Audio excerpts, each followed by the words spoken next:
Hey guys, okay, so as promised, this morning I'm going to do a review or a talk or whatever on Haikyuu episode 6, and I just want to tell you that I like it a lot. I guess I like it a lot mainly because, I don't know about you guys, but when I go to a match, whether it's a practice match or even if it's not a sports match, even if it's just, I don't know, like a rehearsal, I don't know, or just doing a speech in class, I get really nervous to the point where my stomach hurts, and so I can really sympathize with Hinata a lot.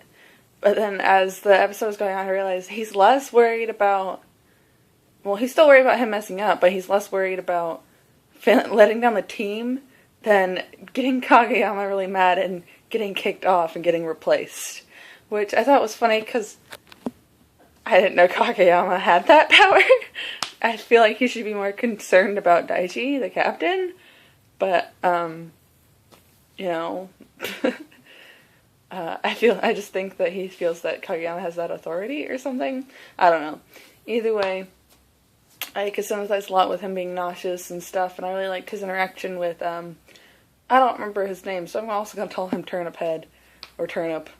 And I like his interaction with him, and then I think I mentioned before, I like how intimidating Tanaka can get, and then I like how Suki joins him, and it's just like, oh, what did you say, you better not, underestimate us, and I like how Tanaka's face is, kind of all, glaring and scary-looking, and Suki's just smirking, and then as soon as Daichi's like, hey, what are you doing? Tanaka, kind of freaks out, and then Suki just frowns and kind of walks away before the captain can come and grab him.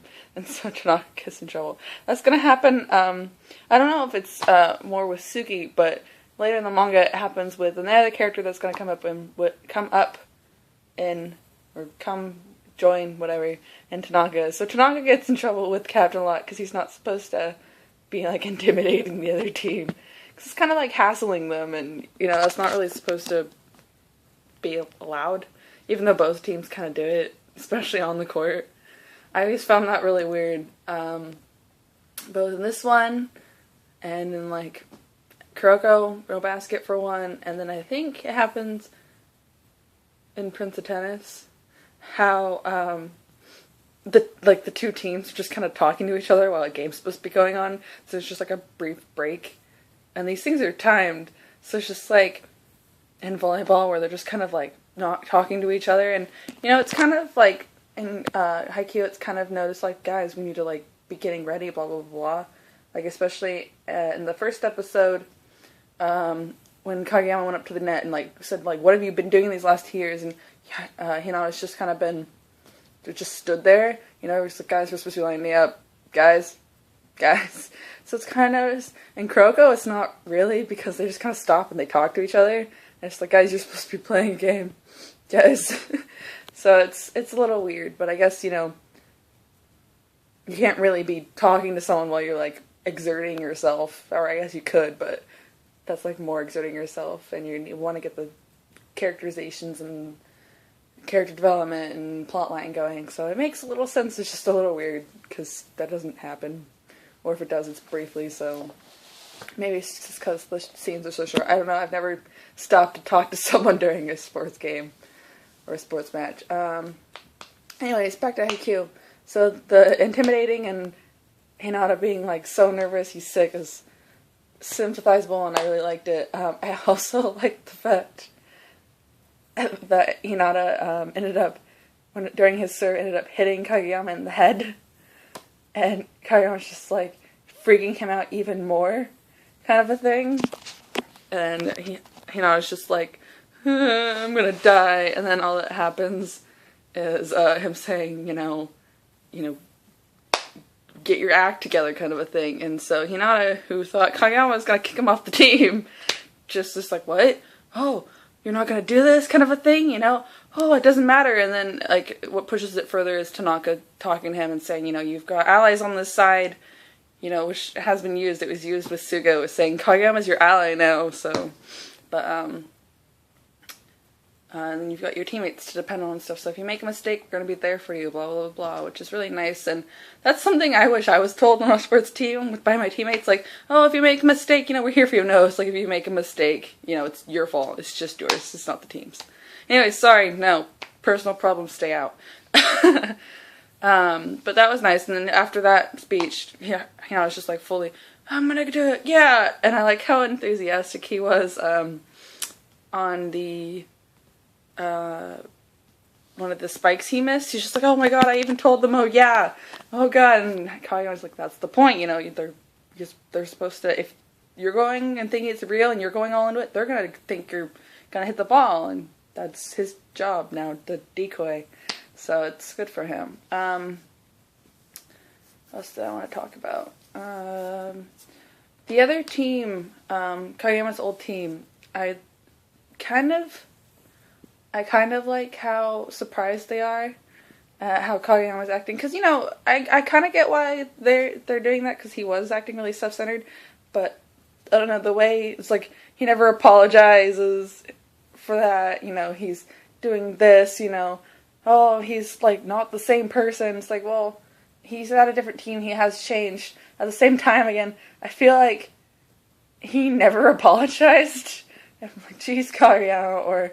I don't know, maybe it's just the way he is, but I do know that, he thought more about the people meeting his serves rather than his serves meeting the spikers.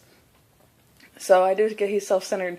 I don't know, it just means that it feels like in these last couple of, weeks, I think it's weeks, he's changed a lot, apparently. And it's mostly just from this one match. But I feel like he hasn't. I feel like maybe he was just kind of misunderstood on the team. I don't know, because I don't feel like you could change... Well, you could change that much. I'm not saying you can't. I don't know. It just... it just seems like the team at Karasuno just, changed him for a better person. And his old team just thinks of him as a horrible person. I don't know.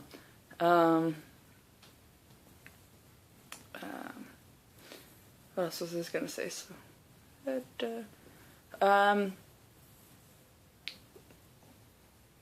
The fact that I like how his coach said, Kageyama could have come over here, or Kageyama, couldn't go over there because he wouldn't have changed. He would have been the same person. It's the team that's doing this for him.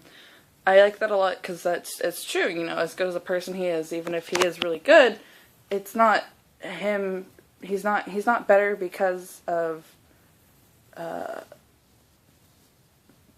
he was already good, but he's better now because of the team he's on. There you go. That's what I wanted to say.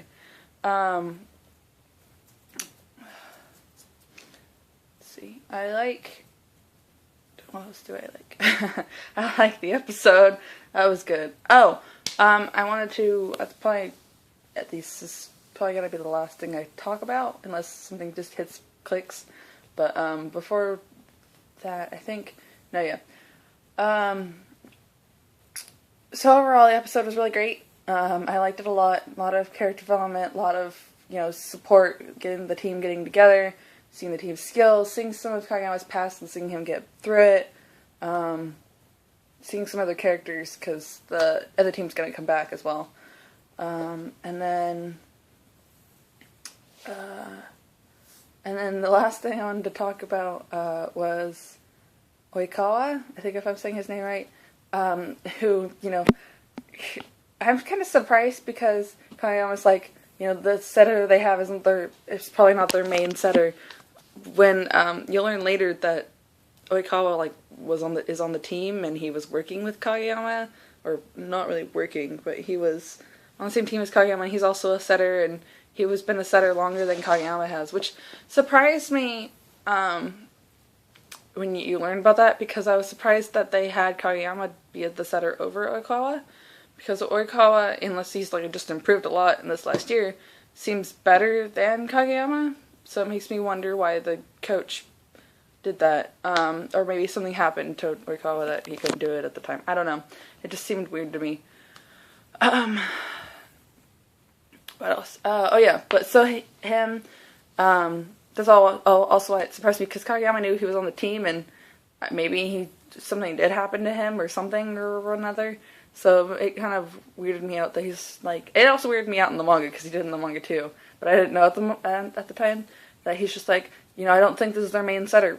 I'm like, well, obviously it's not, because you know that there's the other setter, but maybe he was just thinking for that game specifically, which makes me wonder what he was doing because he was late and I don't remember. Anyways, so Oikawa as a character, he's an interesting character. I like him a lot, or I don't like him a lot, but I like him as a character, and has an interesting personality, and he's a good player. I don't particularly like him, though. Like, he's not one of my favorites, and I guess that's weird because he's, well, I don't know if he's, but I've seen a lot of, like drawings and art and, like, music playlists and fan fiction written with him. Not with Koyama, but just with him and Turnip, which is a thing. And so, I don't know, I just don't understand it, just because, for me, I guess it's, Tsuki aside, because he becomes awesome later, and I don't know, maybe it's just, I'm being biased, but I think Oikawa kind of as like a bully to Kageyama, so I was about to call him Kagami. I'm getting my K names mixed up. So I don't particularly like him, especially how he treats Kageyama when he was younger. But, I mean, I can understand. At the same time, I just can't like him.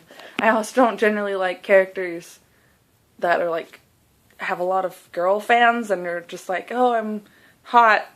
Or, no, they don't do that, but they're just sort of, like, hot, and that's why the girls like them a lot. And it's like Kisei in Kuroko Basket, and I like him because he gets better later and he has more like, I don't know, I just like him better. And Oikawa, just at the moment, I don't particularly like. I like him. Sorry, I'm saying I don't like him, then I like him. I like him as a character separately, but when you put him together, like, with, like, Kurosuno and with Kageyama, I don't like him. I don't know, it's just a bias thing, I guess. Alright then, that's it. That's all I want to talk about. Let me just listen to me rant. It's already like 12 minutes, so, but I'm done, and I'm sorry again for the lateness of the previous video, and I'll try and get the next ones on track, and like next Sunday when it comes out, I'll just immediately do it and put it up. And then the week after that, I'm going to be at Fanime. If you guys are there, you should say hi. I'm probably going to be in either Sasha from Attack on Titans or Kagami from Kuroko no Basket. So if you see me, you should say hi. If not, then that's fine. But yes, okay. So I'll try and get those up quickly. Thanks for being so cool. What else do I want to say? Nope, that's it. So I'll see you guys next week. Let me know in the comments how you feel about Oikawa. And maybe you guys can argue with me about, or not argue, or convince me why I should like him more.